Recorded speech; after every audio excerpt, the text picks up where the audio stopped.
Hello everybody!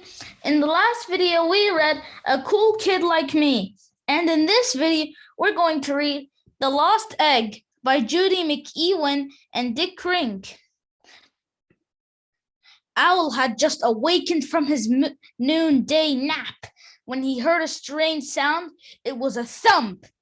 Who was that? He wondered. He looked around from his perch in the trees.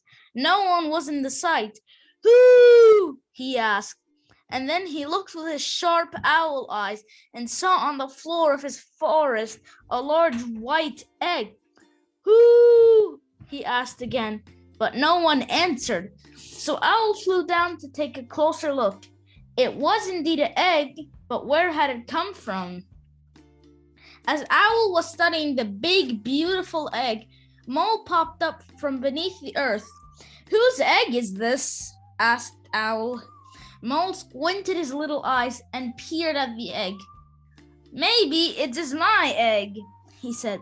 Silly Mole, said Owl. Moles don't lay eggs. Oh, said Mole. You are right, Owl. So I suppose it cannot be my egg. Whose egg is this? Owl called again. Who? Rabbit heard Owl's call, so he stopped nibbling on the green leaf and hopped up to the egg. He wiggled his nose and gave the egg a sniff. This egg might belong to me, he said. After one more sniff, you know, I bring pretty eggs like this one to children in the spring, and it could be mine. Rabbit, said Owl, this egg is not yours. Spring is over now, and it is summer in the forest. This egg belongs to someone else. Who? Toad heard Owl question from his rock in the pond and hopped over to investigate. He blinked his large toad eyes and gazed at the egg. Toads lay eggs, he announced. Toads lay eggs in the pond. This egg could belong to me. Owl looked down at Toad with his wise owl eyes. Toad, he said, is it true? It is true that toads lay egg in the pond, but this is not your egg. Toad eggs are very tiny. This egg is very large. It is not your egg. After further examination of the big, beautiful egg, Toad announced, You are right, as usual, Owl. This is not my egg. Squirrel, who had heard the commotion from his favorite tree limb, scampered down and began to jump to and fro around the egg. It's mine, he chattered. Squirrel, said Owl in his wisest tone, this egg is as big as you are. It simply cannot be your egg. Right you are again, Owl. It is not my egg, he chattered, and he quickly scampered back up to his favorite tree limb to see just who else would come along to claim the egg. Badger was wandering through the forest, looking for his favorite dinner of egg, when he heard Owl calling, so he crept over to investigate. He said, I love eggs. I was just looking for an egg for my dinner.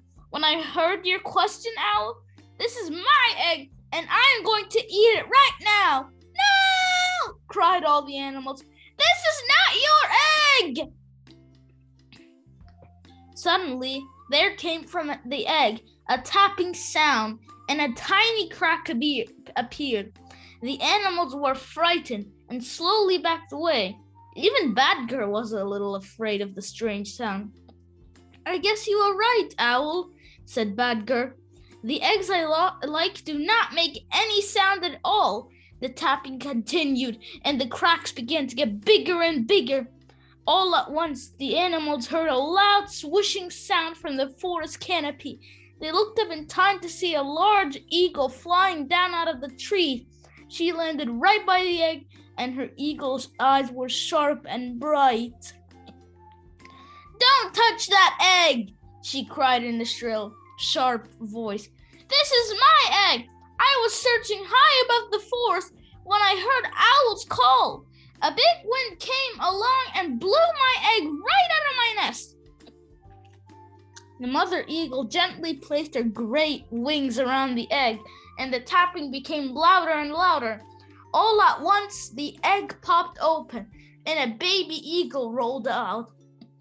He looked out at his mother and cried, "Mama, my baby," said the eagle, and the baby and his mama kissed each other with their beaks. All of the animals were happy that the mother eagle had found her baby, and that the baby eagle had found his mother. "I must get my baby back to my nest," said Eagle, "but I don't know how I can fly and carry my baby at the same time." Then the wise old owl spoke up. "I have an idea," he said. "I can wrap the baby up in my wings and climb on your back. Then you can fly the two of us up to your nest." "Excellent idea, Owl," said the mother eagle. "But you must promise not to hurt my baby on the way." "I promise," said Owl, and he wrapped the baby eagle in his wings and hopped on the back of the mother eagle. "Here we go," said the mother eagle, and she flapped her large, strong wings and soared high up into the trees of the forest. "Goodbye, baby eagle," cried all the forest animals. "We are glad your mother found you." All the animals were happy, except for the badger. "Humph," he cried. "I almost had the most delicious dinner." Then he ran off into the forest looking for something else to eat. Okay, guys, that was the end of the story. I hope you liked it, and I'll see you in the next one. Bye!